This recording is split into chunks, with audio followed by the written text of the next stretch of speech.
अल्हम्दुलिल्लाहि रब्बिल आलमीन वस्सलातु वस्सलामु अला रसूलिहिल करीम अम्मा बअद फ़अऊज़ु बिल्लाहि मिनश शैतानिर रजीम बिस्मिल्लाहिर रहमानिर रहीम रब्बि इश्रह ली सदरी व यस्सिर ली अमरी वहलुल उक़दतम मिन लिसानी यफ़क़हू क़ौली रब्बि ज़िदनी इल्मा रब्बि ज़िदनी इल्मा रब्बि ज़िदनी इल्मा। अल्हम्दुलिल्लाह अज़्ज़ा वजल फ़र्ज़ उलूम कोर्स में रोज़ों के हवाले से हम लोग मसाइल डिस्कस कर रहे हैं। इससे पहले 3 लेक्चर्स रोज़ों से मुतालिक हम लोग समाअत कर चुके। आज भी इंशाअल्लाह रोज़े के हवाले से चौथा लेक्चर है। इसमें आज हम देखेंगे इंशाअल्लाह अज़्ज़ा वजल कि वो कौन कौन से आज़ार हैं जिनकी वजह से शरीयत मुतहरा एक शख्स को रोज़ा छोड़ने की इजाज़त मरहमत फ़रमा देती है। तो रोज़ों के आज़ार क्या क्या हैं इंशाअल्लाह इस पर डिस्कस करेंगे और आखिर में इंशाअल्लाह अज़्ज़ा वजल हम देखेंगे कि वो कौन कौन से काम हैं जिनकी वजह से एक शख्स का रोज़ा मकरूह हो जाता है। तो रोज़ों के आज़ार क्या क्या हैं और रोज़े के मकरूहात इंशाअल्लाह अज़्ज़ा वजल इस पर आज हम डिस्कस करेंगे। अल्लाह अज़्ज़ा वजल कुरान मजीद में इरशाद फरमाता है सूरह बकरा उसकी आयत नंबर 184 में, अय्यामम मअदूदात फ़मन कान मिनकुम मरीदन औ अला सफ़रिन फ़इद्दतुम मिन अय्यामिन उख़र व अलल्लज़ीन युतीक़ूनहु फ़िद्यतुन तआमु मिस्कीन फ़मन ततव्वअ ख़ैरन फ़हुव ख़ैरुल लह व अन तसूमु ख़ैरुल लकुम इन कुन्तुम तअलमून। अल्लाह अज़्ज़ा वजल इस आयत मुक़द्दसा में इरशाद फरमाता है, अय्याम मअदूदात, गिने हुए चंद दिन हैं। फ़मन कान मिनकुम मरीदन, पस तुम में से जो कोई हो मरीज़, औ अला सफ़रिन, या हो हालत सफ़र में, तो और दिनों में गिनती पूरी कर ले। और जो ताकत नहीं रखते वो फ़िदिया दें एक मिस्कीन का खाना। फिर जो ज़्यादा भलाई करे तो ये इसके लिए बेहतर है और रोज़ा रखना तुम्हारे लिए बेहतर है अगर तुम जानते हो। तो इस आयत मुक़द्दसा में अल्लाह ताला ने 2 उज़र बयान किए। एक ये कि अगर बंदा कोई मरीज़ है या हालत सफ़र में है तो बहरहाल फिर ये लोग ऐसे हैं कि शरीयत मुतहरा इनको गुंजाइश अता फरमाती है कि ये गिनती बाद में पूरी कर लें। और फ़िदिये का भी इसमें तज़किरा मौजूद है, तो इंशाअल्लाह इसकी तफसील हम देखते हैं। इसी तरह हदीस मुबारक में चंद एक मज़ीद आज़ार का तज़किरा फ़रमाया नबी करीम अलैहिस्सलातु वस्सलाम ने। जैसा कि तिरमिज़ी शरीफ की रिवायत है, हज़रत अनस बिन मालिक रज़ियल्लाहु ताला अन्हु से रिवायत है कि नबी करीम अलैहिस्सलातु वस्सलाम ने इरशाद फरमाया कि अल्लाह ताला ने मुसाफिर से आधी नमाज मुआफ़ फरमा दी, यानी 4 रकत वाली 2 पढ़ेगा फ़र्ज़ में, और मुसाफिर और दूध पिलाने वाली और हामिला से रोज़ा मुआफ़ फरमा दिया कि इनको इजाज़त है कि उस वक्त ना रखें, बाद में वो मिक़दार पूरी कर लें। तो इस हदीस पाक में मज़ीद 2 आज़ार का तज़किरा फरमाया कि हामिला और दूध पिलाने वाली। तो कुरान मजीद और हदीस को सामने रखते हुए फ़ुक़हा ने चंद मज़ीद आज़ार का तज़किरा फरमाया। इंशाअल्लाह उस पर हम डिस्कस करेंगे। याद रखें कि हमारे फ़ुक़हा ने कम व बेश 10 आज़ार का तज़किरा फरमाया, यानी 10 ऐसे उज़र हैं जिनकी वजह से एक शख्स रोज़ा छोड़ सकता है। पहले मैं उन 10 का तज़किरा कर दूं, फिर इंशाअल्लाह इस पर थोड़ा सा कलाम कर लेंगे। नंबर 1 सफ़र, नंबर 2 हामिला औरत, नंबर 3 दूध पिलाने वाली औरत, नंबर 4 मरीज़, नंबर 5 अपनी हलाकत का खौफ हो, नंबर 6 अक़ल के नुकसान का खौफ हो कि अक़ल ख़त्म हो जाएगी, नंबर 7 इकराह शरई, और नंबर 8 शेख़ फ़ानी, नंबर 9 जिहाद, और नंबर 10 सख्त मुशक्क़त वाला काम। ये 10 आज़ार ऐसे हैं कि जिनकी वजह से शरीयत मुतहरा एक शख्स को रोज़ा छोड़ने की रुख़सत मरहमत फ़रमा देती है। अब इनकी तफसील क्या है इंशाअल्लाह इस पर थोड़ा सा कलाम कर लेते हैं, तो मज़ीद हमारे लिए इंशाअल्लाह इसको समझना आसान हो जाएगा। सबसे पहला है उज़र सफ़र। सफ़र से मुराद क्या है? सफ़र से मुराद वही सफ़र है जिसको शरई सफ़र कहते हैं, यानी बंदा 92 किलोमीटर्स अपने घर से 92 किलोमीटर या इससे ज़्यादा दूर जाने का इरादा करे तो ये सफ़र जो है ये शरई सफ़र कहलाता है। ये एक ऐसा सफ़र है जिसकी वजह से शरीयत मुतहरा ने ये गुंजाइश दी है कि हालत सफ़र में अगर कोई बंदा रोज़ा छोड़ दे तो वो गुनाहगार नहीं होगा, जितने रोज़े छोड़ेगा बाद में इनकी कज़ा करना होगी। तो सफ़र एक ऐसा उज़र है जिसकी वजह से रोज़ा छोड़ा जा सकता है। और सफ़र मैंने आपको बता दिया कि अपने घर से 92 या इससे ज़्यादा दूर जाने का इरादा हो तो फिर शरीयत मुतहरा इस सफ़र को एक उज़र मानती है। हाँ, ये मसला याद रखें कि कौन सा सफ़र उज़र है। मिसाल के तौर पर बंदा हालत सफ़र में है, हालत सफ़र में ही उसको सहरी आ गई, तो ये ऐसा सफ़र है जो रोज़ा छोड़ने के लिए उज़र बन सकता है। हालत सफ़र में सहरी आ जाना ये एक ऐसा सफ़र है कि जो रोज़ा छोड़ने के लिए उज़र बन सकता है। अच्छा, इसकी दूसरी सूरत यह है कि मिसाल के तौर पर एक बंदा घर पे है और उसने दिन में सफ़र करना है, 9 बजे 10 बजे 11 बजे उसने सफ़र इख्तियार करना है, तो क्या ये आज का सफ़र जो है ये उज़र बन सकता है? नहीं, ये उज़र नहीं बन सकता। याद रखें कि वही सफ़र उज़र बनेगा कि आप हालत सफ़र में हैं और दौरान सफ़र सहरी आ जाए, तो ये सफ़र जो है ये उज़र बनेगा रोज़ा छोड़ने के लिए। लेकिन अगर ऐसा है कि आप सहरी घर पे आपको मुयस्सर आ रही है और दिन में आपने सफ़र करना है 9 बजे 10 बजे, तो ये जो सफ़र आपने दिन में करना है ये उज़र नहीं है, इस दिन का रोज़ा रखना फ़र्ज़ होगा, चूँकि सहरी इस बंदे को घर पर मिल रही है। हाँ, अगर ऐसा हुआ कि किसी बंदे ने ये किया कि उसने सफ़र इख्तियार किया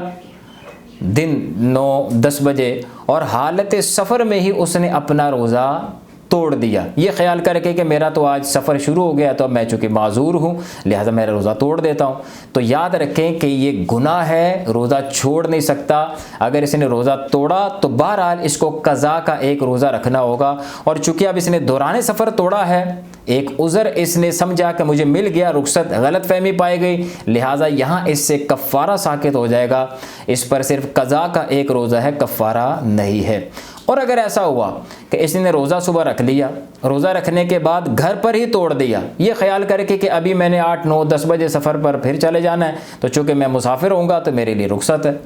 अब जब इसने घर पर रोज़ा तोड़ दिया तो ऐसी सूरत में कज़ा भी है और कफ़ारा भी होगा। लिहाजा इसको बहरहाल ज़हन में रखना बहुत ज़रूरी है कि कौन सा सफ़र उज़र बनता है रोज़ा छोड़ने के लिए और कौन सा सफ़र नहीं। तो इस बात का तमाम का खुलासा कलाम ये है कि अगर हालत सफ़र में आपको सहरी आ गई तो ये वो सफ़र है कि उज़र है, आप रोज़ा छोड़ सकते हैं। और अगर घर पे आपको सहरी आई है, दिन में आपने सफ़र करना है, तो आपको रोज़ा रखना फ़र्ज़ है। ये सफ़र आपके रोज़े के छोड़ने का उज़र नहीं बन सकता, रोज़ा रखना फ़र्ज़ होगा। हाँ, एक मसला ये भी याद रखें कि बंदा सफ़र इख्तियार कर गया, हालत सफ़र में उसको सहरी आ गई, हमने कहा कि ये रोज़ा छोड़ने के लिए उज़र है। अब बंदा जिस मकाम पर पहुंचता है सफ़र इख्तियार करके, तो वहाँ अब देखा जाएगा कि 14 दिन या इससे कम ठहरने का इरादा है,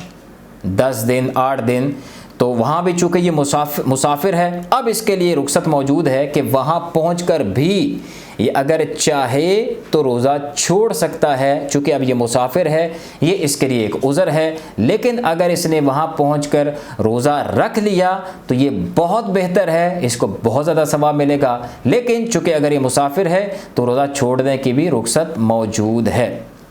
हाँ, ये मसला याद रखें कि हालत सफ़र में मिसाल के तौर पर ये किसी इलाके पे पहुँचा,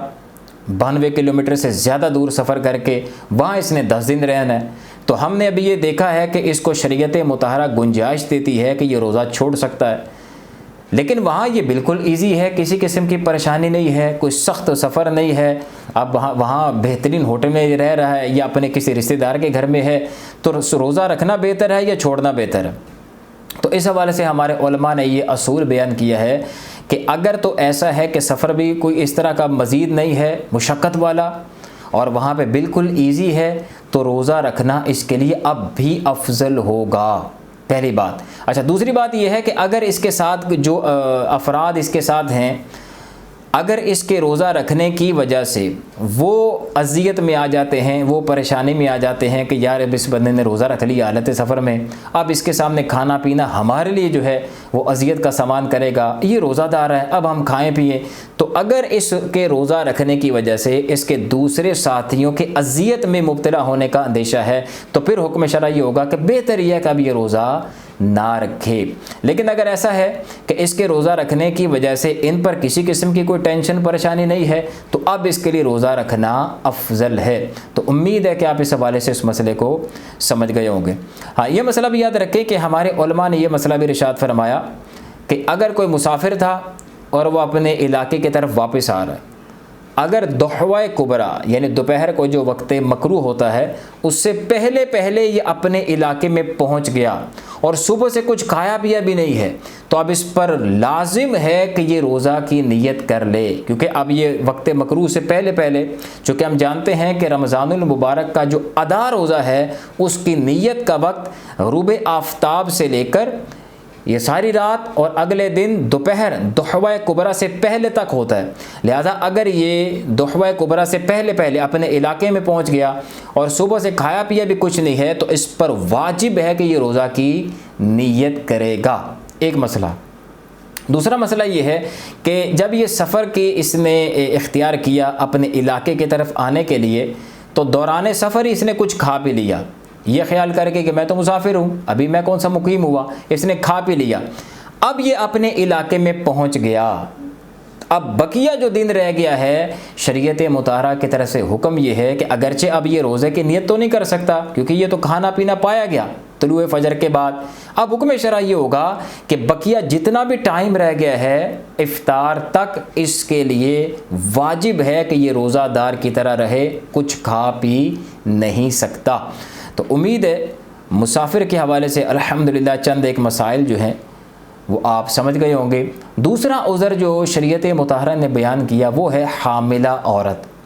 और तीसरा उज़र है दूध पिलाने वाली औरत। इन दोनों के मसाइल तकरीबन एक जैसे ही हैं कि अगर कोई ऐसी औरत है जो हामिला है या बच्चे को दूध पिलाने वाली है। सबसे पहले मसला याद रखें, एक गलत फ़हमी कि अवामुन्नास में ये शायद गलत फ़हमी पाई जाती है कि हामिला हो या दूध पिलाने वाली हो इनको मुतलकन रोज़ा छोड़ने की इजाज़त है। ऐसा नहीं है। अगर हामिला औरत है या दूध पिलाने वाली है, अगर ये रोज़ा रखने की ताकत रखती हैं, सेहतमंद हैं, सर्दियों के अय्याम हैं, अगर रोज़ा रखें तो किसी किस्म की परेशानी भी नहीं होती, ना अपने लिए टेंशन है ना बच्चे के लिए परेशानी है, और रोज़ा ईज़िली मुकम्मल कर सकती है या थोड़ी सी मुशक्क़त बर्दाश्त करके रोज़ा रख सकती हैं, तो फ़र्ज़ होगा कि रोज़ा रखें, रोज़ा छोड़ नहीं सकती। हामिला और दूध बच्चे को पिलाना ये उसी वक्त उज़र बनते हैं कि जब हामिला औरत को या दूध पिलाने वाले को अपनी जान का ख़दशा हो या बच्चे की जान को शदीद नुकसान पहुंचने का ख़दशा हो, तो ऐसी सूरत में फिर ये रोज़ा तर्क कर सकती हैं। इसको पता है कि मिसाल के तौर पर हामिला औरत है और इंतहाई कमज़ोर औरत है, सख्त गर्मियों के दिन है, उसको पता है कि अगर मैंने रोज़ा रखा तो मेरी अपनी जान को ख़दशा लाहिक है, हलाकत का खौफ है, या अपनी और अपने साथ साथ बच्चे की जान को भी ख़तरा लाहिक हो सकता है। और इसी तरह हामिला दूध पिलाने वाली औरत है, उसको पता है कि मैं इंतहाई कमज़ोर औरत हूँ, मेरा बच्चा दूसरे दूध को जो है वो इस्तेमाल ही नहीं करता, उसको आदत ही नहीं है, वो पीता ही नहीं है, उसने पीना भी मेरा ही दूध है और मेरे अंदर इतनी ताकत है नहीं कि मैं इसको फ़ीड करवा सकूँ और साथ साथ रोज़ा भी रख लूँ। रोज़ा रखूँगी तो फिर फ़ीड नहीं करवा सकती। इस सूरत में इसके अपनी जान का ख़दशा है या बच्चे को शदीद नुकसान पहुँचने का ख़दशा है, तो ये वो उज़र है जिसकी वजह से हामिला औरत या दूध पिलाने वाली औरत जो है रोज़े को तर्क कर सकती है। इसकी जगह बाद में कज़ा रोज़ा रखना होगा, जितने रोज़े भी तर्क होंगे। यहाँ एक दूसरी गलत फहमी भी पाई जाती है। बहुत से लोगों ने बार बार सवाल किया कि जो हामिला औरत है या दूध पिलाने वाली औरत है ये कितने रोज़ों का फ़िदिया देगी और फ़िदिया कितना होगा। याद रखें कि अगर कोई हामिला औरत है तो वक्ती तौर पर तो उसको गुंजाइश दी है शरीयत मुताहरा ने, इसी तरह दूध पिलाने वाले को, कि आप रोज़ा छोड़ दें। इस उज़र की वजह से बाद में इसकी कज़ा करना होगी, ये फ़िदिया नहीं अदा कर सकते। फ़िदिया अदा करने की अपनी शराइत है, वो इंशाल्लाह हम बाद में डिस्कस करते हैं। लेकिन जिनको वक्ती तौर पर शरीयत मुतहरा ये रुख्सत अता फरमाती है कि इस उज़र की वजह से आप थोड़ी देर के लिए चंद रोज़े आप तर्क कर दें, लेकिन बाद में इनकी बहरहाल कज़ा करनी होगी, ये फ़िदिया नहीं दे सकते। तो उम्मीद है कि आप इस मसले को समझ गए होंगे। तो सफ़र, नंबर 2 हामिला औरत, नंबर 3 दूध पिलाने वाली औरत, ये दो जो आज़ार हैं हमल और दूध पिलाना, ये उसी सूरत में उज़र बनेंगे जब औरत को अपनी या बच्चे की जान का शदीद ख़तरा लाहिक हो। तो फिर शरीयत मुतहरा इनको गुंजाइश देती है कि ये अभी फ़िल वक्त रोज़ा छोड़ दें, बाद में अपनी गिनती पूरी कर लें। चौथा उज़र जो है वो है मरीज़, मर्ज़। हामिला औरत, दूध पिलाने वाली औरत और मरीज़, इन तीनों के हवाले से बस अब ये मसला समझ रहे हैं कि अगर कोई ऐसा मरीज़ है कि जिसको पता है कि अगर मैंने रोज़ा रखा तो मेरा मर्ज़ शिद्दत इख्तियार कर जाएगा या देर से अच्छा होगा या मेरा मर्ज़ बिगड़ जाएगा शदीद किस्म का, तो ये ऐसा मरीज़ फ़िल वक्त रोज़ा छोड़ सकता है। जब बेहतर हो तो फिर रोज़ों की क़ज़ा करेगा, जितने रोज़े छूटेंगे उनकी क़ज़ा करना होगी। इसका भी यही हुक्म शरा है कि ये भी ये नहीं कि मुतलकन फ़िदिया बाद में दे दे। जैसे लोग पूछ लेते हैं कि जी मरीज़ हैं, फ़िदिया कितना बनेगा? खाम खा में फ़िदिया नहीं बनता। अगर ये वक्ती तौर पर मरीज़ है, जब सेहतमंद होगा तो रोज़ों की क़ज़ा ही करनी होगी, फ़िदिया नहीं दे सकते। फ़िदिया देने की अपनी शराइत है, वो इंशाल्लाह हम बाद में डिस्कस करते हैं। याद रखें कि हामिला औरत, दूध पिलाने वाली औरत और मरीज़, अगर इनका ज़न्ने गालिब हो, ये गालिब गुमान हो कि रोज़ा रखने की वजह से ये आज़ार लाहिक हो जाएंगे, तो शरीयत मुतहरा ने इनको गुंजाइश दी है कि ये वक्ती तौर पर रोज़ा छोड़ दें, बाद में इन रोज़ों की क़ज़ा करना होगी। अच्छा, गालिब गुमान किस तरह पता चलेगा कि वाक़तन में मेरे लिए उज़र है? गालिब गुमान के लिए शरीयत मुतहरा ने 3 सूरतें बयान की हैं। इन 3 सूरतों में से किसी एक सूरत के साथ भी अगर ये साबित हो गया कि ये रोज़ा नहीं रख सकता या नहीं रख सकती, तो शरीयत मुतहरा इसको रुख्सत अता फरमाएगी। और अगर इन 3 सूरतों में से किसी एक सूरत के ज़रिए भी साबित ना होता हो कि इसको उज़र है, तो फिर रोज़ा रखना होगा। गालिब गुमान के लिए 3 सूरतें हैं जिससे पता ये चलेगा कि अब इसको उज़र लाहिक हो गया। पहली सूरत यह है कि किसी माहिर डॉक्टर जो खौफ खुदा रखने वाला हो, उसने ये कह दिया हो कि अगर इस बंदे ने रोज़ा रखा या अगर इस औरत ने रोज़ा रखा तो इसकी अपनी जान को ख़तरा है या बच्चे की जान को ख़तरा है, या जो मरीज़ है उसका मर्ज़ बढ़ जाएगा या शिद्दत इख्तियार कर जाएगा या देर से अच्छा होगा। अगर कोई माहिर खौफ खुदा रखने वाला डॉक्टर ये कह दे कि आप रोज़ा ना रखें वगरना मसाइल ये क्रिटिकल किस्म के पैदा हो सकते हैं, तो इसका कहना भी ये ज़न्ने गालिब की एक दलील है। इस डॉक्टर के कहने पर रोज़े को छोड़ा जा सकता है। लेकिन आप अल्फाज पर गौर करें कि माहिर डॉक्टर हो और खौफ खुदा रखने वाला हो, ये दुनियादार किस्म का डॉक्टर ना हो जो हल्का सा सर दर्द हो तो रोज़ा छोड़ने का मशवरा दे देते हैं, कोई नज़ला ज़ुकाम माइनर सा हो तो रोज़ा छोड़ देने का मशवरा दे देते हैं। ऐसा नहीं, खौफ खुदा रखने वाला, उसको रोज़ों की अहमियत का पता हो, उसके दिल में अल्लाह का खौफ हो, इस इबादत का क्या मकाम व मर्तबा है, इसकी अहमियत कितनी है, इसके ज़हन में रासिख हो, तो वो इस चीज़ को फिर मद्देनज़र रखते हुए अगर अब ये मशवरा दे मरीज़ को कि नहीं अब आप रोज़ा छोड़ दें, तो ऐसे डॉक्टर का कौल मोतबर है, इसके कहने पर रोज़े को तर्क किया जा सकता है। तो ज़न्ने गालिब की एक सूरत ये है। दूसरी सूरत ये है कि किसी माहिर डॉक्टर ने तो नहीं बताया, लेकिन इसकी ज़िंदगी का साबिका तजर्बा इसके साथ है कि मिसाल के तौर पर पहले भी इसको हमल था और इस दौरान इसने रोज़ा रखा, तो इसको इतना दरमियान में आके इतना शिद्दत से इसका जो है वो मामला बिगड़ गया, हालत शदीद ख़राब हो गई कि जिसकी वजह से रोज़ा तोड़ना पड़ गया। तो इस वजह से ये साबिका ज़िंदगी का तजर्बा भी मौजूदा रोज़े को छोड़ने के लिए उज़र बन सकता है। इसको तजर्बा है कि मैंने पहले बच्चे को फीड करवाया था, अपने जब मेरा पहला बच्चा पैदा हुआ था तो मेरी हालत शदीद बिगड़ गई थी कि मुझे रोज़ा तोड़ना पड़ गया, मेरी अपनी जान पे बन गई थी या बच्चे की जान को शदीद ख़तरा लाहिक हो गया था, तो ये साबिका ज़िंदगी का तजर्बा ये मौजूदा रोज़े को छोड़ने के लिए उज़र बन सकता है। तो ज़न्ने गालिब की दूसरी सूरत ये है कि साबिका ज़िंदगी का तजर्बा। इसी तरह मरीज़ है कि अगर उसको पता था कि मेरे साथ ये मर्ज़ लाहिक था, मैंने पहले भी रोज़ा रखने की कोशिश की, लेकिन दरमियान में आके मेरा मर्ज़ शिद्दत इख्तियार कर गया, मैं रोज़ा मुकम्मल नहीं कर सका, मेरा मर्ज़ बढ़ गया था, मैंने रोज़ा तोड़ना मुझे पड़ा, तो ये साबिका ज़िंदगी का तजर्बा भी मौजूदा रोज़े को छोड़ने के लिए उज़र बन सकता है। और तीसरी सूरत इसकी ये है कि ना तो किसी डॉक्टर ने बताया और ना ही साबिका ज़िंदगी का कोई तजर्बा, लेकिन अब इसने रोज़ा रख लिया, मौजूदा मुशाहिदा जो है ये रोज़ा छोड़ने के लिए उज़र बन सकता है कि ना तो डॉक्टर ने बताया, ना पहले कभी ऐसा तजर्बा हुआ, लेकिन अब हालत ख़राब थी, यानी हामिल औरत थी या दूध पिलाने वाली औरत थी या मरीज़ था, इन्होंने रोज़ा रख लिया। अब रोज़ा रखने के बाद दरमियान में आके हालत शदीद किस्म की गैर हो गई, उसको पता चल गया कि अगर मैंने रोज़ा नहीं तोड़ा तो मेरी अपनी जान जाती है या बच्चे को शदीद नुकसान पहुंचता है, उसके लिए हलाकत का सबब बन सकता है, या मरीज़ को पता चल गया कि अगर मैंने रोज़ा नहीं तोड़ा तो मैं शिद्दत मेरा मर्ज़ जो है वह इख्तियार कर जाएगा, बहुत बुरी हालत हो जाएगी, हलाकत का जो है वो करीब करीब लग जाऊंगा। तो ऐसी सूरत में फिर ये मौजूदा मुशाहिदा जो है ये रोज़ा छोड़ने के लिए उज़र बन सकता है। अगर वाक़तन में दौरान रोज़ा ऐसी शदीद कंडीशन पैदा हो जाए कि जान जाती है तो रोज़ा तोड़ने की भी गुंजाइश मौजूद है, रोज़ा तोड़ दे, बाद में इसकी कज़ा करना होगी। तो कोई डॉक्टर माहिर बता दे, खौफ खुदा रखने वाला। नंबर 2 साबिका ज़िंदगी का तजर्बा। नंबर 3 ना तो डॉक्टर ने बताया ना साबिका ज़िंदगी का तजर्बा, लेकिन अब नंबर 3 मौजूदा मुशाहिदा जो है ये अब मज़ीद रोज़ा तर्क करने के लिए उज़र बन सकता है। तो गालिब गुमान अगर हो हामिला वाली को, दूध पिलाने वाली को और मरीज़ को, तो गालिब गुमान की बुनियाद पर भी रोज़ा तर्क किया जा सकता है। और गालिब गुमान की 3 सूरतें मैंने आपके सामने बयान कर दी। तो ये मसला हो गया। और इसी तरह 5वें नंबर पर है अपनी हलाकत का खौफ, यानी बंदा इस कदर कमज़ोर है,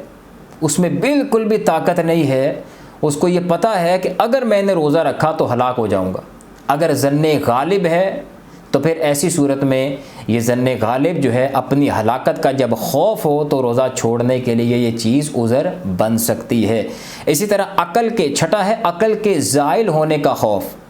कि इसको पता है कि अगर मैंने रोज़ा रखा और इसने रोज़ा रख लिया, अब रोज़ा रखने के बाद ये बिल्कुल इसको अंदाज़ा हो गया कि अगर मैंने रोज़ा नहीं तोड़ा तो मेरी अकल ख़राब हो जाएगी, बिल्कुल पागलों की सी हरकतें इसने करना शुरू कर दी कि अपने पराये की पहचान ख़त्म हो गई। तो अगर ऐसी क्रिटिकल कंडीशन पैदा हो जाए कि अकल के नुकसान का अंदेशा हो तो ये एक उज़र है, फिर रोज़ा तोड़ा जा सकता है। तो अपनी हलाकत का खौफ या तो पहले से ही हो कि पता है कि मैं इतना कमज़ोर हूँ, और वही जो मैंने गालिब गुमान की सूरतें बयान की हैं कि मेरे अंदर इतनी ताकत नहीं है, तो बहरहाल ये रोज़ा छोड़ने के लिए उज़र है, बाद में इसकी कज़ा करेगा। या इस बंदे ने रोज़ा रख लिया, रखने के बाद अपनी हलाकत का खौफ दामनगीर हुआ और वाक़तन में ऐसा शदीद केस हो गया कि इसको पता है रोज़ा नहीं तोड़ा तो हलाकत हो जाएगी या अकल फासिद हो जाएगी, ख़राब हो जाएगी, नुकसान होगा, तो ये बहरहाल एक उज़र है रोज़ा तोड़ने के हवाले से। 7वें नंबर पर है इकराह शरई। इकराह शरई क्या है? यानी किसी को रोज़ा तोड़ने पर मजबूर कर देना, गन पॉइंट पे मजबूर करना किसको कहते हैं? जिसको शरीयत मजबूर करना काउंट करती है। ये नहीं है कि बाप ने कहा कि रोज़ा तोड़ दो, तुम्हारी तबीयत ख़राब हो जाएगी, क्या करते हो, रोज़ा क्यों रख लिया, उसने मजबूर किया, या चंद दोस्तों ने मजबूर किया कि तूने खामखा आज रोज़ा रख लिया, आज हमने फ़लाँ मकाम पे जाना था, ये खाना था, ये पीना था, तो तू भी रोज़ा तोड़, उसको प्रेशराइज़ किया, उसने रोज़ा तोड़ दिया। तो ये इकराह शरई नहीं है। शरीयत मुतारा जिसको उज़र मजबूर कर देना मानती है वो ये है कि अगर किसी ने गन पॉइंट पर इसको मजबूर किया कि रोज़ा तोड़ो, अगर नहीं तोड़ते तो तुम्हें जान से मार देंगे या तुम्हारा कोई उज़्व तोड़ देंगे, ज़ाया कर देंगे। अगर वाक़तन में इसको पता है कि अगर मैंने इसकी बात ना मानी तो ये वाक़तन में मुझे मार देगा या मेरा कोई उज़्व तोड़ देगा, ज़ाया कर देगा, अगर जो मुझे धमकी दे रहा है ये इस पर करने पर भी कुदरत रखता है और नज़र आ रहा है कि अगर मैंने इसकी बात ना मानी तो ये कर गुजरेगा, तो ऐसी सूरत में भी जब इकराह शरई पाया जाए तो बहरहाल ये अब एक उज़र है। अगर ये उसके कहने पर, मजबूर करने पर रोज़ा तोड़ देता है तो अल्लाह की रहमत से उम्मीद है कि इसको गुनाह नहीं होगा। कज़ा का एक रोज़ा रखना होगा, कफ़ारा इस पर लाजिम नहीं होगा क्योंकि यहाँ इकराह शरई पाया गया। अच्छा, 8वें नंबर पे है शेख फ़ानी। शेख फ़ानी यानी कोई बंदा इतनी बूढ़ा हो गया, इतनी ज़्यादा उसकी उम्र हो गई कि उसके अंदर बिल्कुल भी जान नहीं रही, ताकत ही नहीं रही, इतना कमज़ोर हो गया, एज ही ऐसी हो गई कि उसको पता है कि अब मैं रोज़ा नहीं रख सकता। तो ऐसा शख्स जो शदीद किस्म की यानी बड़ी एज का हो गया हो, बहुत बूढ़ा हो गया हो, जिसके जिस्म में ताकत ही नहीं है रोज़ा रखने की, तो ऐसा जो शख्स है उसकी ये उम्र भी एक उज़र है रोज़ा तर्क करने के हवाले से। अच्छा, अब हुक्म शरई ये होता है कि अगर तो ऐसा शख्स है कि जिसकी एज बहुत ज़्यादा हो गई है और बहुत ज़्यादा कमज़ोर है, रोज़ा रखने की ताकत ही नहीं है, तो अब देखा ये जाएगा कि अगर तो गर्मियों के चूँकि रोज़े लंबे होते हैं तो अगर गर्मियों में नहीं रख सकता तो क्या ये सर्दियों में रख सकता है? अगर सर्दियों में रख सकता है तो हुक्म शरई यही होगा कि गर्मियों में छोड़ दें और इन रोज़ों की कज़ा सर्दियों में करें। लेकिन अगर एज ऐसी है कि ना गर्मियों में रख सकते हैं ना सर्दियों में रखा जा सकता है, ये थोड़ी देर के लिए भी भूखा नहीं रह सकता, इंतहाई कमज़ोर किस्म का शख्स है, तो ऐसों के लिए फिर शरीयत मुताहरा ने ये गुंजाइश निकाली है कि वो शख्स कि जिसकी मौजूदा हालत इस किस्म की हो कि वो रोज़ा नहीं रख सकता और ना अब मुस्तकबिल में किसी किस्म की उम्मीद है रोज़ा रखने की, सेहतमंद होने की,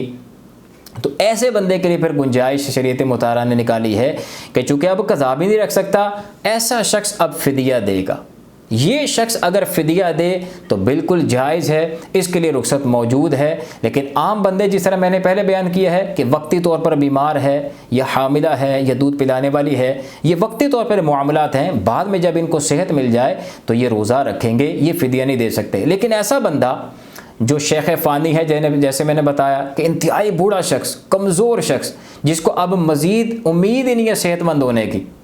हालत दिन ब दिन ख़राब होती चली जा रही है, या इसी तरह उलमा ने इसके साथ एक और चीज़ को मिलाया कि जो दायमी मरीज़ होते हैं, दायमी मरीज़ यानी ऐसा मर्ज़ इसको लाहिक है कि जिसकी वजह से रोज़ा रख ही नहीं सकता और इस मर्ज़ के आगे फ्यूचर में भी सही होने के कोई इम्कान नहीं है। जैसे बाज़ शुगर के बड़े शदीद किस्म के मरीज़ होते हैं कि वो सर्दियाँ तो क्या, गर्मियाँ तो क्या, सर्दियों में भी रोज़ा नहीं रख सकते, उनको खुराक कोई ना कोई चाहिए होती है खाने पीने के लिए। तो ऐसे रोज़ादारों के लिए बहरहाल फिर ये शरीयत मुताहरा ने गुंजाइश रखी है। जैसे दमे का मरीज़ होता है,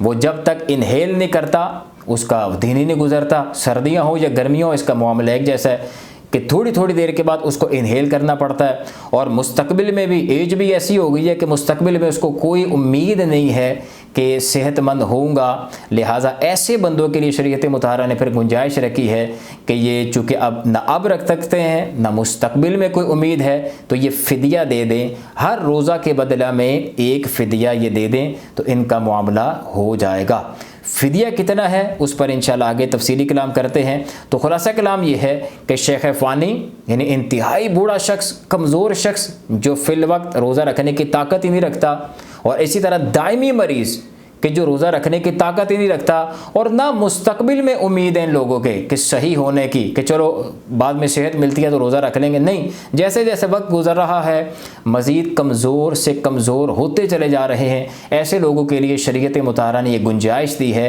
कि आप रोज़ा के बदले में एक सदका फ़ितर, हर रोज़ा के बदले में एक सदका फ़ितर अदा कर दें, इनका मामला हो जाएगा। अब सदका फ़ितर क्या है वो इंशाल्लाह हम लोग आगे जाके देख लेते हैं। हाँ, ये मसला भी याद रखें कि अगर ऐसा बूढ़ा था जिसको शेख फ़ानी कहते हैं, शरीयत मुताहरा ने हुक्म दिया कि आप हर रोज़ा के बदले में एक सदका फ़ितर अदा कर दें, हर रोज़े का फ़िदिया दे दें। फ़िदिया क्या है? एक सदका फ़ितर आप अदा कर दें। या ऐसा मरीज़ था कि जिसको मुस्तकबिल में उम्मीद ही नहीं थी सेहतमंद होने की, ये अपने हर रोज़े के बदले में फ़िदिया देते रहे। अब अल्लाह की करनी ऐसी हुई कि इनको बाद में सेहत मिल गई, बूढ़े के पास ताकत आ गई, रोज़ा रख सकता है, तो बहरहाल अब इसके लिए हुक्म शरई ये होगा कि अगर इसके पास सेहत आ गई, रोज़ा रखने के काबिल हो गया, तो जितने पहले फ़िदिये दिए वो सब नफली सदका हो गया, इन पर दोबारा से रोज़े रखना लाजिम हो जाएंगे, जितने रोज़े छोड़े इनको रखने होंगे। नवा नंबर जो उज़र शरीयत मुतहरा ने बयान किया वो है जिहाद। यानी ऐसा बंदा कि जिसकी दुश्मनों के साथ जो मुजाहिद है, दुश्मनों से जंग है, तो ज़ाहिर है कि अगर हालत जंग में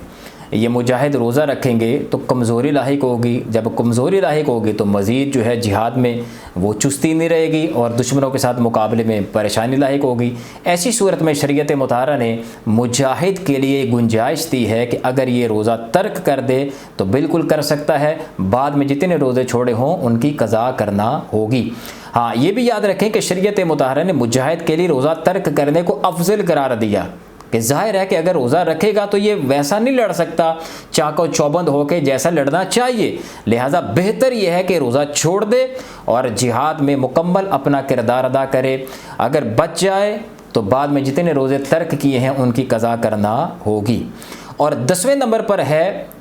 सख्त मुशक्क़त वाला काम। ये एक ऐसा उज़र है कि जिसकी वजह से अगर रोज़ा तर्क कर दिया जाए तो इंशाअल्लाह उम्मीद है कि रब्बुल इज़्ज़त इस पर गुनाह नहीं इसको देगा और बाद में बहरहाल इसको क़ज़ा करना होगी। सख्त मुशक्क़त वाला काम, इसकी चंद शराइत हैं, उसको अच्छी तरह आप समझ लें। जैसे मिसाल के तौर पर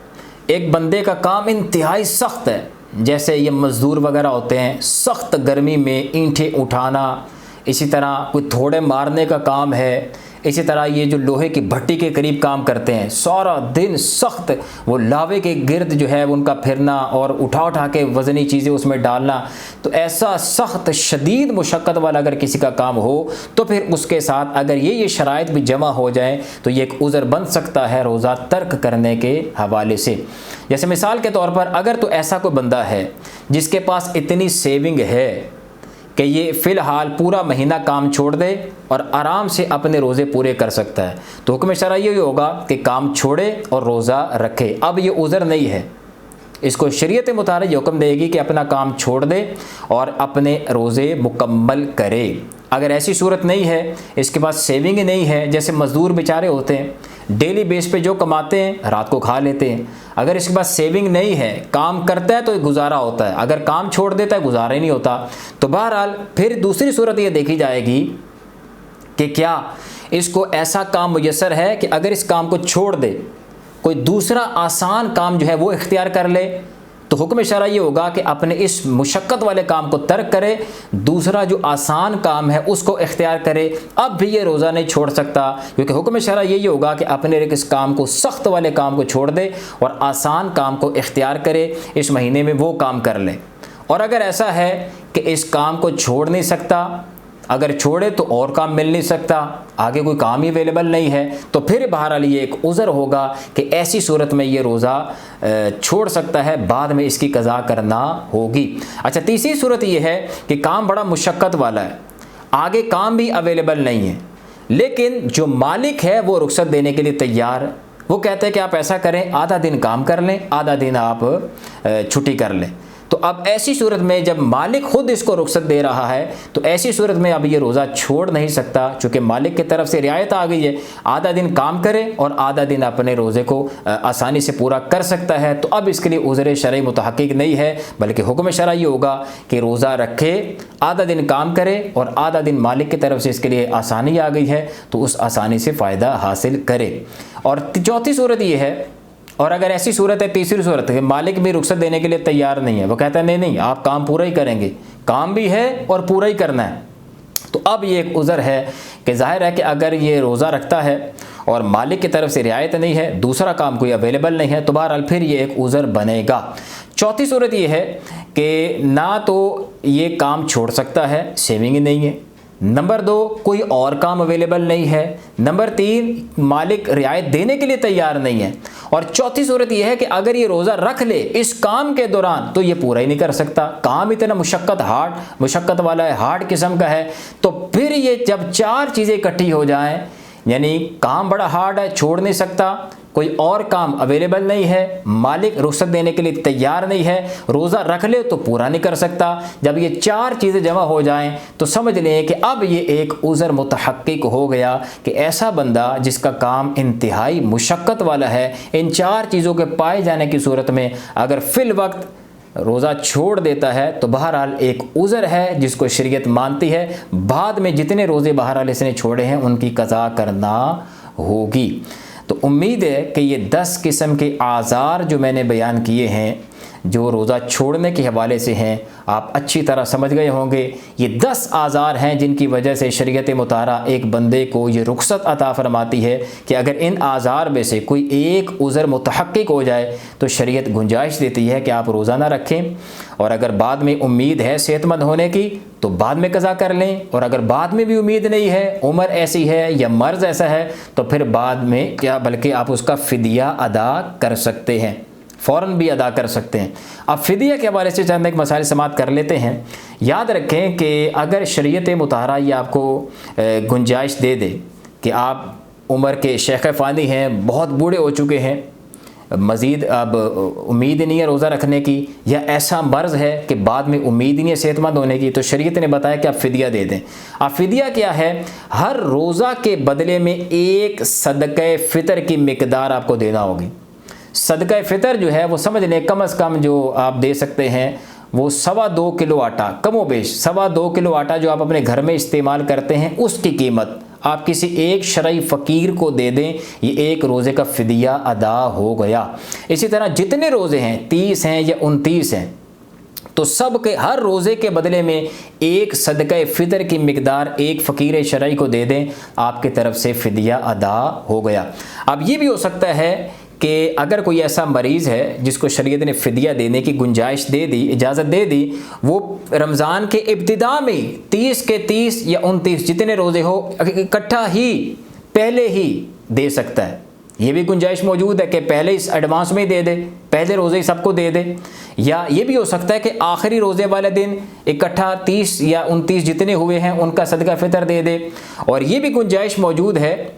कि सदक़े फ़ितर जो है ये ज़रूरी नहीं कि जितने रोज़े हैं उतने ही शरई फ़ुक़रा को देना होगा, बल्कि एक ही शरई फ़कीर को ज़्यादा रोज़ों के सदक़े फ़ितर भी दिए जा सकते हैं, फ़िदिया भी दिया जा सकता है। यानी 30 रोज़ों का फ़िदिया जितना बना उतना एक ही शरई फ़कीर को दे दे, तब भी अदा हो गया।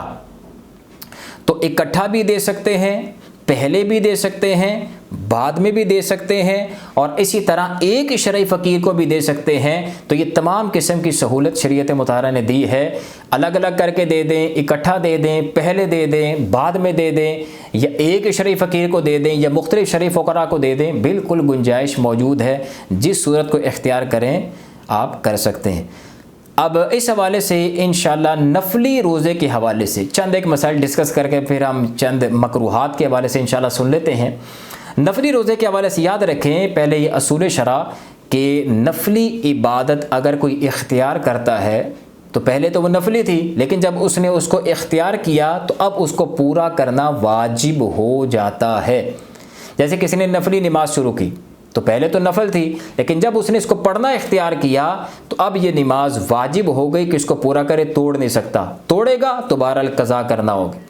इसी तरह नफली रोज़ा है कि अगर किसी ने नफली रोज़ा रख लिया तो पहले तो नफली था, लेकिन जब रख लिया तो अब इस पर वाजिब हो गया कि इसको पूरा करे, बिला उज़्र शरई इसको तोड़ नहीं सकता। अगर तोड़ेगा तो बहरहाल इस क़ज़ा का एक रोज़ा रखना होगा। ये मसला भी याद रखें कि अगर किसी औरत ने नफली रोज़ा रख लिया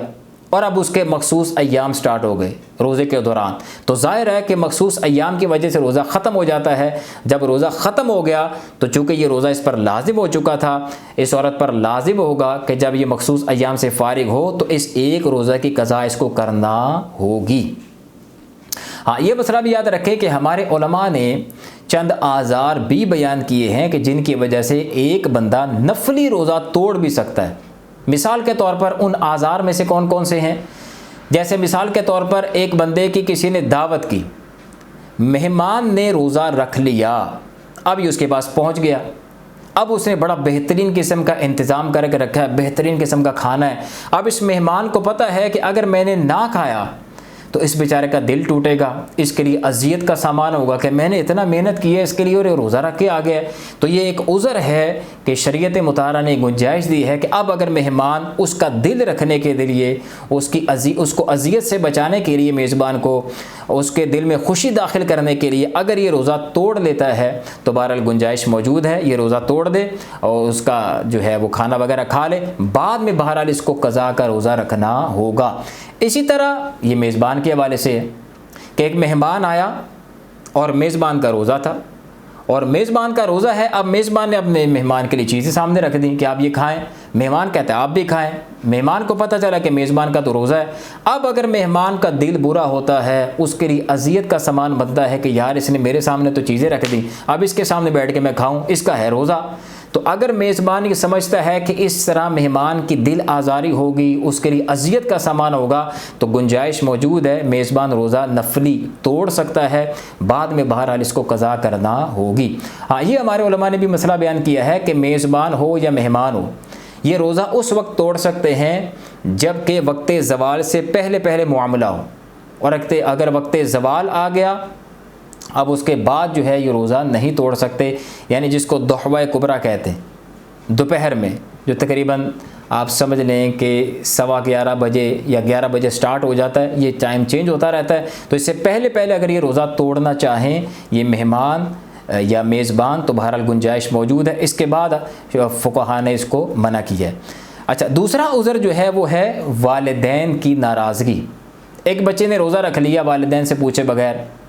अब वालिदैन उससे नाराज़ होते हैं कि तुम्हारी तो हालत ही इस काबिल नहीं है, शदीद किस्म के तुम वैसे कमज़ोर हो, रोज़ा वैसे तुमने रख लिया है, लिहाजा रोज़ा तोड़ो। अगर वालिदैन नाराज़ होते हैं तो बहरहाल यहाँ शरीयत मुताहरा ने गुंजाइश दी है कि अगर बच्चा रोज़ा तोड़ देता है तो बिल्कुल ये गुनाहगार नहीं होगा। यहाँ तक शरीअ उलमा ने लिखा कि अगर वक्त असर से पहले पहले भी इसको तोड़ना पड़े, यानी ज़ोहर का वक्त भी आ गया लेकिन वालिदैन नाराज़ होते हैं कि नहीं रोज़ा तोड़ो, तो वक्त असर से पहले पहले ये रोज़ा तोड़ सकता है। वक्त असर के बाद बहरहाल इजाज़त नहीं है। वक्त असर से पहले पहले अगर वालिदैन शदीद नाराज़ हों, उनको बताया नहीं, नफली रोज़ा रख लिया, तो बहरहाल उनको नाराज़गी से बचाने के लिए, उनकी नाराज़गी से बचने के लिए रोज़ा तोड़ा जा सकता है। और तीसरा उज़र हमारे फुक़हा ने बहरहाल ये बयान किया कि अगर किसी शख्स ने कसम खा ली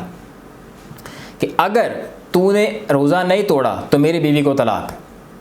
उसने उसके रोज़ा तोड़ने पर जो है इसको मुअल्लक़ कर दिया कि अगर तूने रोज़ा नहीं तोड़ा तो मेरी बीवी को तलाक। तो ऐसी सूरत में हमारे उलमा ने बताया कि बहरहाल रोज़ा तोड़कर इसकी बीवी को तलाक होने से बचा ले। तो बहरहाल ये नफली रोज़े के हवाले से ये मसला है। और चौथी सूरत हमारे उलमा ने बयान की कि अगर बीवी ने शौहर की इजाज़त के बग़ैर रोज़ा रख लिया नफली,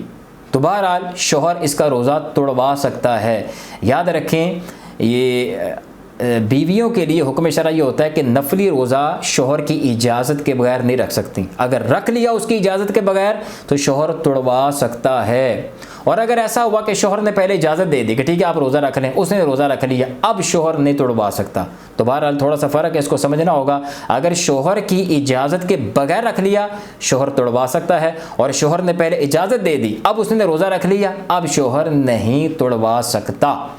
और ये मसला भी याद रखें कि अगर कोई ऐसा मसला है कि जिसकी वजह से शौहर के लिए किसी किस्म की अजियत का सामान ही नहीं बनता, मिसाल के तौर पर शौहर जो है वो सफ़र पे गया हुआ, या शौहर शदीद किस्म का बीमार हुआ या हालत एहराम में है, तो अब बीवी के लिए लाजिम नहीं है कि शौहर से इजाज़त ले। अगर इस सूरत में वो रोज़ा रख लेती है तो बहरहाल बिल्कुल रखेगी और इसको मुकम्मल भी करेगी। तो ये चंद एक आज़ार थे नफली रोज़ों और उसके हवाले से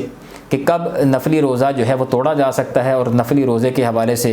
क्या क्या चंद एक मसाइल थे वो मैंने आपके सामने डिस्कस किए। अब आखिर में इंशाअल्लाह अज़्ज़ा वजल हम लोग ये देख लेते हैं कि रोज़ा किन किन वजूहात की वजह से मकरूह हो जाता है।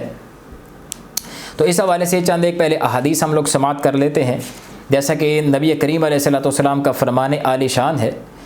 कि जो बुरी बात कहना और इस पर अमल करना ना छोड़े तो अल्लाह ताला को इसकी कुछ हाजत नहीं कि इसने खाना पीना छोड़ दिया। यानी ये इंतहाई अहम चीज़ है कि अगर किसी बंदे ने रोज़ा रख लिया लेकिन इसके बावजूद वो बुरी बातें नहीं छोड़ता, गुनाह नहीं करता, वैसे ही उसकी रूटीन है साबिक़ा गुनाह भरी, तो बस समझ लें कि इसका रोज़ा जो है ये इसकी नूरानियत को ख़त्म कर देगा। इसके लिए जो फ़ायदा है, असल रोज़े का सवाब है, उससे महरूम हो जाएगा।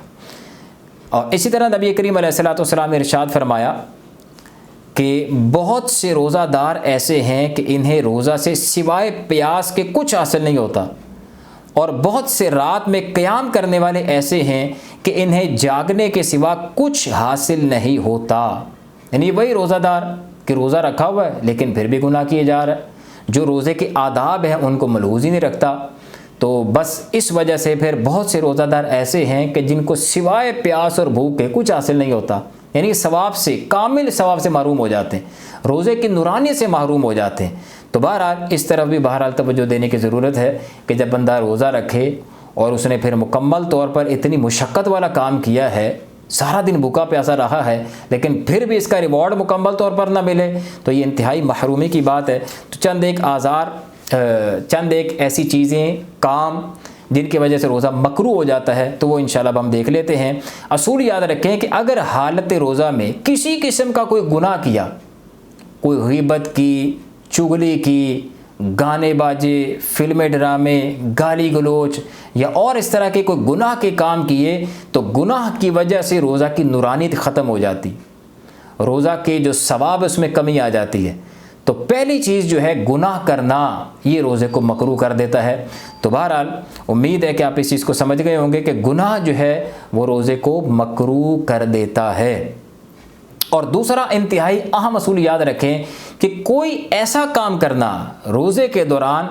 कि जिसमें रोज़े के टूटने में का शुबा पैदा हो जाए, कि रोज़ा टूट ही ना जाए इस काम करने की वजह से, अगर ऐसा उसने शदीद किस्म का काम किया, कोई ऐसा काम किया कि जिसमें रोज़ा के टूटने का शुबा पैदा हो जाए, तो बहरहाल इससे भी रोज़ा मकरूह हो जाता है। जैसे मिसाल के तौर पर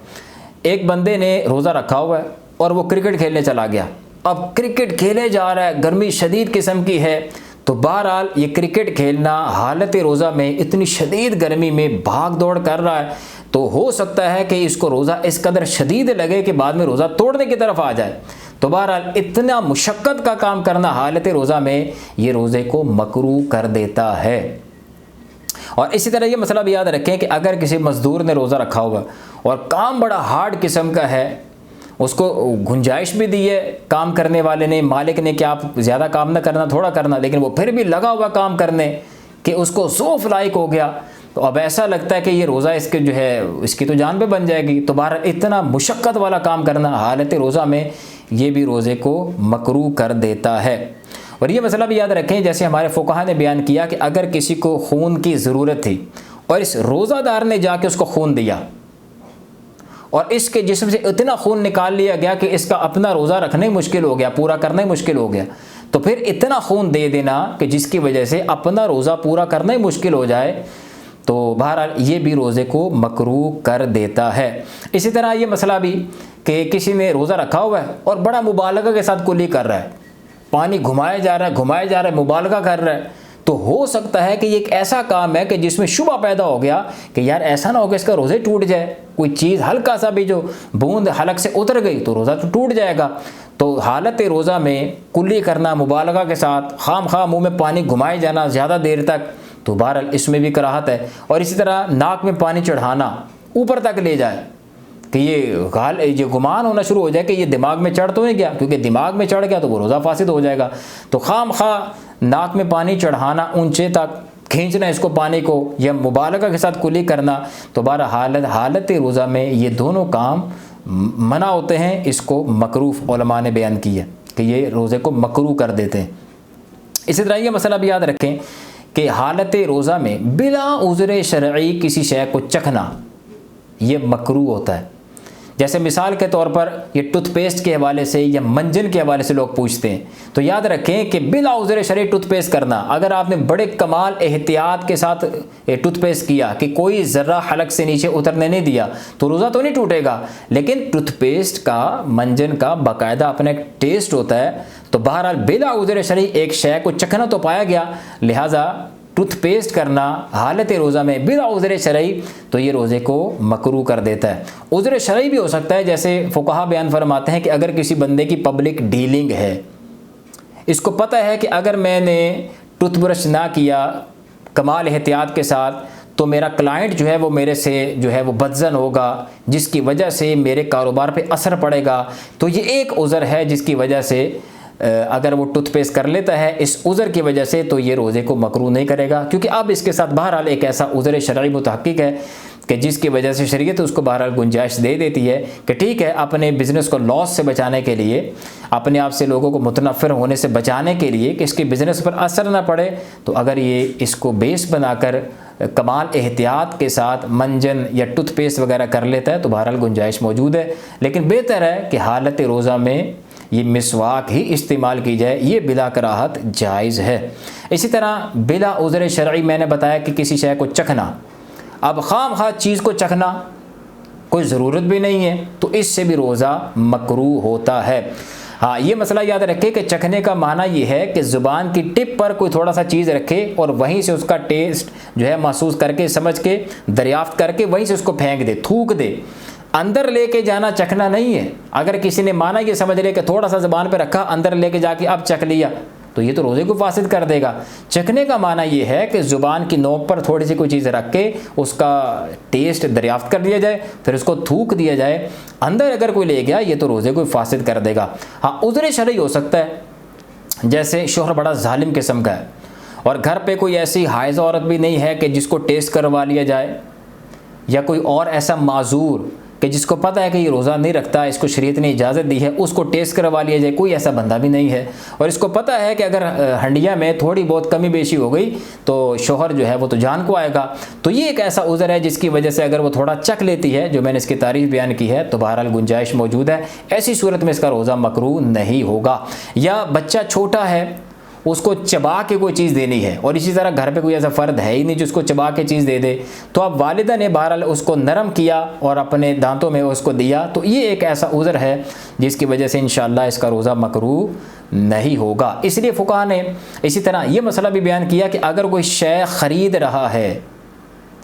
और इसको पता है कि अगर मैंने ये चखे बगैर ख़रीदी तो मेरा नुकसान हो सकता है, तो बहरहाल ये एक उज़र है जिसकी वजह से अगर इसने चख लिया, जो मैंने तारीफ़ बयान की है, तो इंशाअल्लाह अज़्ज़ वजल इस उज़र की वजह से इसका रोज़ा मकरूह नहीं होगा। और ये मसला भी याद रखें, फ़ुक़हा ने बयान किया कि हालत रोज़ा में कोई ऐसा काम करना कि जिसकी वजह से रोज़ा बोझ महसूस होता हो, कि खाम खा में तौलिया लपेटते रहना, लोगों के सामने ऐसा मामला करना कि रोज़ा बड़ा ही इसको लग रहा है, रोज़ा इस पर इबादत बोझ बन गई है, तो ये भी रोज़े को मकरूह कर देती है। इसी तरह थूक बार बार जमा करना फिर उसको निगलना, थूक बार बार जमा करना फिर उसको निगलना, तो इसको भी फ़ुक़हा ने इसको भी मकरूह करार दिया है। और आखिर में ये मसला भी याद रखें कि मियाँ बीवी का आपस में बोसो किनार करना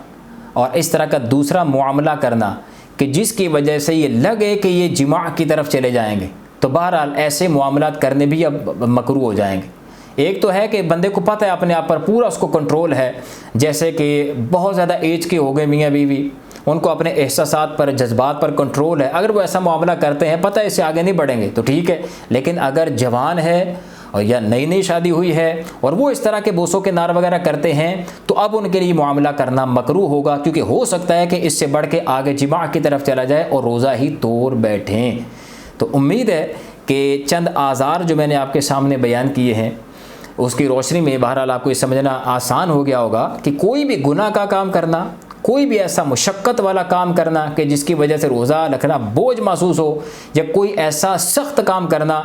कोई ऐसा और काम करना कि जिसमें शुबा हो जाए रोज़ा तोड़ने के हवाले से, तो बहरहाल फ़ुक़हा ने इन तमाम किस्म के अमूर को मकरूह करार दिया है। और इन वजूहात की वजह से एक बंदे का रोज़ा मकरूह हो जाता है, उसके रोज़े में, उसकी रोज़े की नूरानियत में कमी आ जाती है, सवाब कम हो जाता है। अल्लाह ताला से हम लोग दुआ करते हैं कि अल्लाह ताला हमें कामिल तरीके से अपने रोज़े को रखने की तौफ़ीक मरहमत फ़रमाए, तमाम किस्म के गुनाहों से बचने, फजूलियात से बचने, और जो जो शरीयत मुताहरा की डिमांड है कि रोज़ा इस तरह रखा जाए, उस डिमांड के मुताबिक हमें रोज़ा रखने की तौफ़ीक मरहमत फ़रमाए। और जितने मसाइल अब तक हमने रोज़ों के हवाले से ख़ास तौर पर सुने हैं, उनको समझने, याद रखने और इस पर अमल करके इसको आगे पहुँचाने की इखलास के साथ तौफ़ीक मरहमत फ़रमाए। आमीन बिजाहिन नबी अमीन सल्लल्लाहु तआला अलैहि वसल्लम।